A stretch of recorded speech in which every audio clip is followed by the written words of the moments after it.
Voilà. Les symptômes ici, ça va être des ballonnements. Pareil, un peu les mêmes symptômes, sauf qu'il n'y a pas de sang, il n'y a pas de sel, et il n'y a pas de mucus souvent.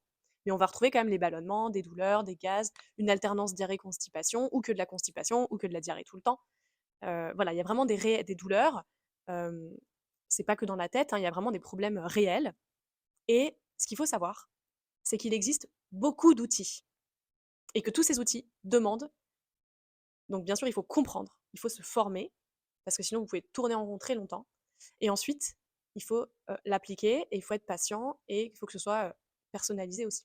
Et aller vraiment travailler sur tous les plans. Pour les trois pathologies, c'est la même chose. On ne peut pas juste prendre des cachets et se dire ça va passer. Si on fait ça, on va droit dans le mur. On est mort. Ça va continuer d'évoluer derrière. Non, il faut s'attaquer au terrain, il faut aller voir ce qui se passe dans le fond, et il faut régler ça. Et quand on règle ça, bizarrement, tout va bien. Et là, on n'a plus besoin de rien. Et tout se passe bien. Donc il faut vraiment faire ce travail-là, il faut devenir acteur de sa santé.